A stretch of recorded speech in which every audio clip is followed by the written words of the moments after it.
The quiet suburb of Sagamihara, Japan, was shaken to its core on February 10th, 2024. A seemingly ordinary family home transformed into a crime scene.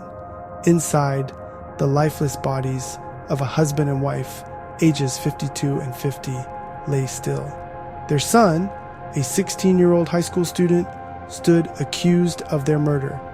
The boy, whose name remains protected, was soon apprehended. He confessed to the crime. His method, chillingly brutal. Multiple stab wounds to the necks of his parents, inflicted with a kitchen knife. News of the crime sent shockwaves through the community. Neighbors struggled to reconcile the horrific act with the family they thought they knew. The boy, described as quiet and reserved, had shown no outward signs of violence.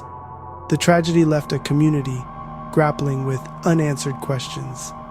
What could drive a young boy to commit such a heinous act against his own parents? Was it a premeditated act of violence or a desperate cry for help gone tragically wrong? The case gripped the nation, sparking heated debates about juvenile justice and the role of mental trauma in criminal behavior. The court faced a daunting task to determine the fate of a young boy accused of a horrific crime. Judge Takahiro Yoshi of the Yokohama District Court presided over the case. The prosecution painted a picture of a cold and calculating killer. They argued the boy acted with strong homicidal intention. They pointed to the fact that the boy waited for his mother to return home after killing his father, emphasizing premeditation. The prosecution demanded a harsh sentence of 10 to 15 years in prison. The defense presented a starkly different narrative.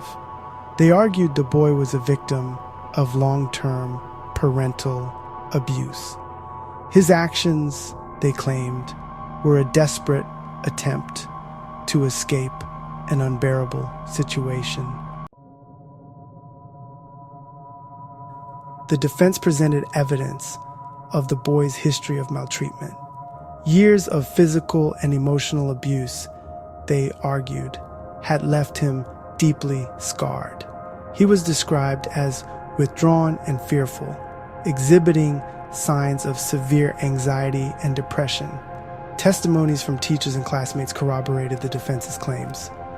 The boy, they said, was often seen with bruises and cuts, which he attributed to clumsiness. He rarely spoke about his home life. The defense maintained that the boy's actions, while undeniably tragic, were not driven by malice, but by desperation.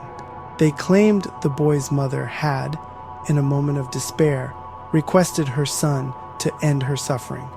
This claim, they argued, constituted assisted suicide. The prosecution vehemently disputed this, citing the mother's attempt to seek help on the balcony before being fatally stabbed. The judge, faced with conflicting narratives and a complex web of evidence, ultimately ruled in favor of sending the boy to family court. Citing the inappropriate environment created by the parents, the judge deemed that educative and protective measures were more appropriate than punishment.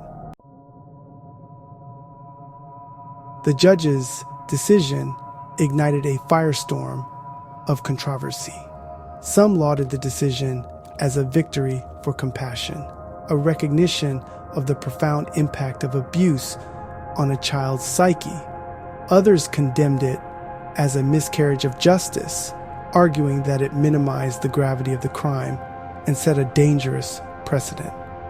The case of the 16-year-old boy from Sagamihara remains a stark reminder of the complexities of the human experience. It forces us to confront uncomfortable truths about domestic violence, the limitations of the justice system, and our own capacity for both compassion and condemnation. As the boy begins his journey of rehabilitation, the community is left to grapple with the aftermath of the tragedy. Scars, of that fateful February day will linger, a haunting reminder of the fragility of life and the devastating consequences of unresolved pain.